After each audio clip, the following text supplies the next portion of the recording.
Assalamu alaikum warahmatullahi wabarakatuhu. Hordoftoota fi kabajamtoota Rozaatub hundi keessanuu nagaan kee qilleensarraan kan onnirraa madde isin haa goosanii jecha osoo amantii fi kutaa hin jenne ijoolleen Oromoo martummaan keessanuu hedduu takkan isin jaaladha, hedduu takkan isin kabaja.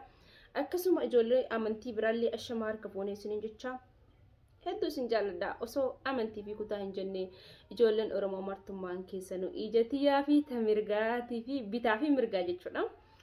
Hordoftoota fi kabajamtoota kiyya hadhaan Murozaan haati oduu fi haati boo'icha qara namni tokko maannaan jee beeytani Fatiyaa fi ati Fatiyaa Mujaahidisa Fatiyaa fi ati tokko naan jaa turtanii dhugaa keessanii tokkodha. Baay'een boo'icha hedduu kan jaaladha. Garuu amma boo'ichi narraa hafee jira. Kana booda yoo akka tasaa rabbiin godhee namni narraa waa ta'een qofaan bu'aa malee hin boo'u. Dhugaa maaliif kaameraan cufee jechuudha. Kaameraan cufeetanii isinitti dhufaa jechuudha kana booda. Booyus yoo barbaade jechuudha. Hordoftoota fi kabajamtoota kiyya. Hedduu takkan isin jaaladha, hedduu takkan isin kabaja. Hadha Rozaan maaluma qabattee dhufte jechuun keessan hin oolamu. Jalqaba irratti gammachuu kiyya kadheen gaddaatiif warri hedduu takkan na gammaddanii hedduu takkan na galatoomaa isiniin jecha wallahi galata kana isin jenne isin galateeffadha. Baay'ee takka jechuudha. Baay'ee takkan na galatoomaa hedduu takkan komentii akkasiisan arguuf hedduu takkan sammuun tiyya baqqaam.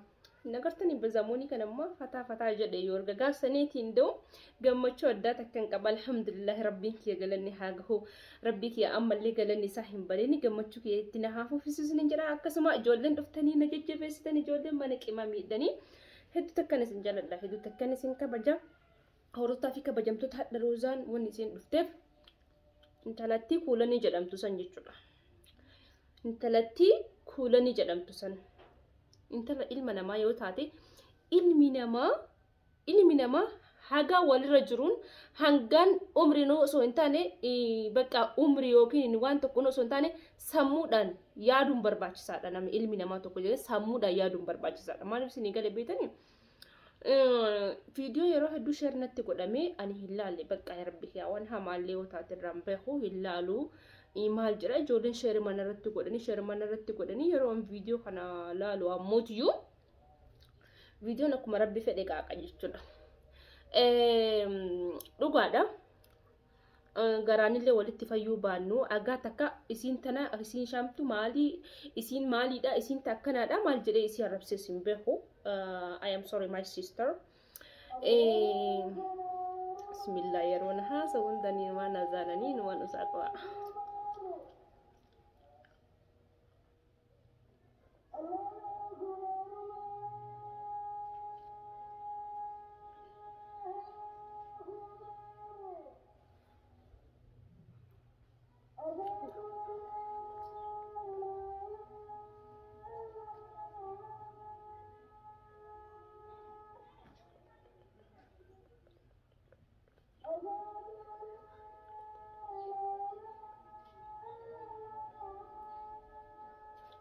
Walit deebinu azaananii fixaniitiin jiranii hordoftoota fi kabajamtoota kiyya akkasii hadha waan isin jette jechuudha. Akka ilma namaa tokkotti ilma namaa kana bakka guddaan kannaaf wallahi wabillahi lubbuu tiyyaa gaafa nama jaaladhe lubbuun tiyya anaa fi namaan qusantu. Ani kuulanii jechuudha hedduu takkan isii jaaladha, hedduu takkan isii kabaja. Maatiin kiyya situ dura dubbatee gabba hidhiifama gaafa dhunaan jedhe akka nama tokkotti sodaadhaaf miti ammoo sodaadhaaf miti. Isinis dhala anis dhala akka barbaanne wal godhuu dandeenya. Takkaa isin natumaa takkaa isii tumuu danda'a jechuudha. Garuu gaafa ilma namaa tokko kabajee bakka guddaa kanneteef wallahi wabillahi hordoftoota kabajamtoota kiyya isiin alattu jechuudha. Ilma namaa tokko bakka guddaa kanneteef gaafa takkatti shukitum jettee isaaf gachiiste jechuudha. Matumarra si fincaa'uu barbaada ilmi namaa jechuudha. Maaliif ree? Ani intala adaba qabeettiidha. Intala maaninnatii fi eenyummaa fi maalummaa kiyyaa beekuudha. Intala nama guddaati. Intala rakkattee guddattes, intala bal'oos rakkos gammachuus boo'ichas arkites nama miidhus hin barbaadu, namni akka na miidhus hin barbaadu jechuudha. Ani seenaa kiyyaa waan hin qabne ni qaba jee ofi guddisuu hin barbaadu. Namni tokko makiinaa hagana qaba, mana fooqii qaba. Hangana jedheetiin nama dhiiras haa ta'u dhalas haa ta'u garuu dhalaan dhufidhaa adduu yeroo baay'ee dhiirra jajan jechuudha. Namatti dhiyaatuuf jecha gaafa namatti tokkotti dhiyaachuu jette makiinaa haganan qabaa mana fooqiin qabaa akkasiin qabaa jaaniitiin namatti dhiyaatan. No mana citaa yoo qabaatte jiruu addunyaa kanarra galtan malee akiraatti ganaa biyyee gartanii dhakaasi jala lafan gaafasan jechuudha. Biyya keessa galtaa jechuudha. Isinii galee nama of guddisuu miti ani. Jireenya kee keessatti dhugaa nama himaa dhugaan namatti dhiyaadha dhugaadhaan nama jaalladha san onnirraa hin jaalladha. Gaafa achi jibbillee nama waan sanii jibbu as xaalla'uu hin jiru jechuudha. Hayaatii keessatti haasaa fi jiruu isaa fi suuraa isaatii fuula isaan jibbaa jechuudha. Nama san jechuudha. Ani isii tana kuulanii hedduu isii jaalladhaan. Wallahi wabillaahi tallaa baay'ee isii jaalladhaan. Garuu ammootuyyuu bira kutte obboleettiyya bira kutte. Ani sodaadhaa fi miti ol ba'ee dhiifama si gaafadhe akka intala muslimaa takkatti akka intala adaba qabeetti takkatti maaliif dhiifama siin jedhe beektaa? Ramadaan rabbiin as deemee jira. Waa sittiin balleessine kuulanii siin arrabsine shamtuu ajaa siin hin jenne ati takkatti takkanaati siin hin jenne qaalii bichaa walii deebisne ati sinaa deebiste sii deebise abiibtitiyya. Si galee waanuma ati naa jette anis siin jee qaalitiyya. Wanta akka wanni nu waliin jenne wal arrabsinee kana jenne ani dhufee dhiifama si gaafadhe bakka jirtu dhufee dhiifama si gaafadhe hordoftoota kan kelle dhiifama gaafadhe hordoftoota kan kelle wanni kama silaalu nallee haala. Aadii mushkila. Si galee horii bitee badaa sangaa moo hoolaa fi moo re'ee wayya namatti qaluudhaaf gaafa dhiifama nama gaafatan. I'm sorry sister. Ani akka obboleettii tanteetii takkatti akka nama hiriyaa tanteetii takkatti akka nama si jaalatu takkatti akka walirraa bareedu takkatti anaaf ati gaafa waan waliin jenne numa beeytanatti fakkaata si galee jaalala keessa kunneen jaarsa tokkotti heerumna gaafa jenne an jaarsa kiyya namni akkatti bakka jaarsatti si nayyamuu si maan jedhe malee jireenya biraa keessatti si hayyamee jira. Ani bakka jaarsatti qofa si nayyamne siin jedhe si galee.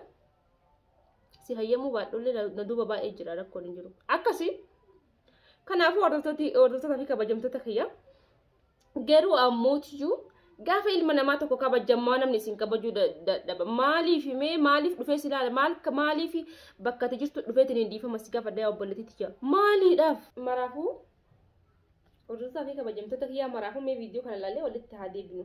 Feenyaan duratti maal goonani beektaa zaachaa takka keenya sayyoo ka hojjetu taate waan nuti jennu sayyoo ka hojjetu taate dhiifamani goonaafi jechuun wanni san maali jechuun keessan oolamu wanni san roozaan bika jirturraa dhuftee ilaa finfinnee dhuftee ummata keenya duratti dhuftee dhiifama nu gaafattee nutis dhiifama gaafanneen wal agarree haasoyne akkasitti isin dandeessa yoo akkasitti dandeessa dhiifama hordoftoonni kiyyaas anis isin godhuu danda'a viidiyoo kana guyyaa muuse duroo raabdee si galee rabbiif jettee yoo dhiifama naaf goote dhiifama naa godhi. Akka garana deemnee garas deemnee hordoftooti dhaqii gaafadhu maalii gaafadhu dhiifama gaafadhu si dhiifama gaafadhe ergan si gaafadhe hordoftoota kan kellee gaafadhe. Nuti maatii tokko hordoftoonni kiyya haadhaa fi abbaa kiyya obboleeyyan kiyya waan hunda kiyya hordoftoonni kiyya jechuudha. Gaafan ani dhiifama si gaafadhe hordoftoota kan kee guutuus dhiifama gaafadhe jechuudha.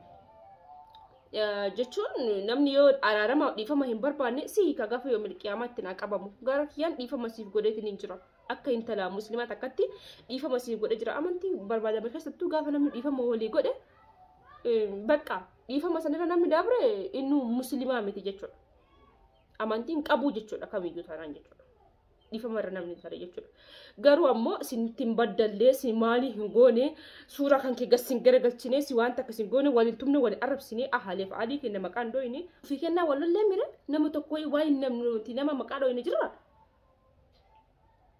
erga dhiifamni siif hin taane obboleettii yaa waan an je'u siif ta'uu didee maaliif ergaan akka ani si kadhadhe barsi kadhadhe gaafan ani deebii kana deebisu hordoftoonni kiyya jedhanii fi si deebise malee ani si waan biraadhaaf miti hamtu yaadee yookiin ammoo ati intala wanni taateedhaaf miti obboleettii yaa akka intala nama tokkotti akkam akka taate si beeka maalummaa keetii fi eenyummaa kan kee si beeka sirriitti si beeka dhugaadha ati nama gaariidha nama mala qabeettiidha nama kabajamtuudha nama sagalee isii dhagahanii miti garuu ammootiyyuu anarratti ka afaan baasuun barbaadin ka yaakkoodanii harkaan taanaan walitti haa dhufnu kaawwaltumma waluma tumnee bakka ni jiraan miti akkana gol adamma uumaa kiyyatti hordoftoota kabajamtoota kiyyaa gaafa namaan wal lolu harkaan fiiga dhugaa isinitti hime harkaan namatti deema malee hedduu nama arrabsuu hin danda'u. Hedduu nama arrabsuu hin danda'u harkaan namatti deema. Yoo nama sana yookiin nama kiyya taate yookiin abbaa kiyya taate yookiin haadha kiyya taate yookiin obboleessa kiyya taate yookiin jaarsa kiyya taate ni bu'a. Waa gochuu hin danda'u.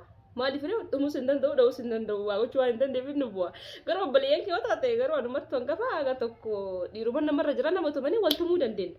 Garuu takka wal tumuu hin beeknu obboleeyyan kee ani alhamdulillah aslaan annamaanuu waliin ga'u dhalatee gana gahe fuulaniidha nama sadii moo nama lamaadha kan nama wal lolu jechuudha. Alhamdulillah ani yoo dhiifama afooyinaanillee ammallee obboleettii siif ta'a. Afooyitoonillee sii ta'uu baata maa salaama. Jaarsa kiraa walitti hin qabnu mana kiraa walitti hin qabnu maatii kiraa walitti hin qabnu yuutuubii kiraa tiiktookii telefoona kiraa walitti hin qabnu yookiin ammoo kontiraata lafa wayii walitti fuune eessa wal geenne maa salaama. Walitti fuune maa salaama eessa wal geenne si galee garuu yeroo waa namaan jechuudhaaf achi dhuftee dhiifama naa gaafattu gaafa jettu si haa dabbaru wallaahi nama dabbara wanni akkanaa kun ana garuu na gammachiisu akka hiriyaa tattee takkatti dhuftee bakka jirutti dhiifama warii isinitti qalaa bakka akkas taananii horii qalaa rakkoon hin jiru. Warra lola akkanaa kana bakka hoola fireedi soomaan fayyaddu horii qala.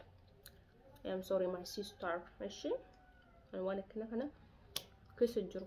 Si ta'u afooyin inda si ta'u baatu bakka si kan gaafa milqii amatti na gaafata jechuudha. Akkasii kanaafuu hordoftoota fi kabajamtoota kiyya ergaa isiinii waniin an jedhen isiif hin taane wanni an godhullee hin jiru jechuudha. Kanaafuu obboleettii xiyyaa nama sa'aatii kanatti aaris hin fadhu ani wanni ajaa'iba kana keessa jira dorgommii ajaa'iba kana keessa hin jira. Deebi'a mootuu yaada muraata takkan qabaasiif haguutu rabbi roozaan anjaa yeroo gabaabduu keessatti jechuudha. Inshaallah waan ati yaadde waan itti hundas rabbi siif haguutu anjaa du'aa inaaf godha hedduu sin jaaladha hedduu sin kabaja marrumaan keessanuu assalaamu alaikum wa rahmatullahi wa barakaatuhu sin jedha.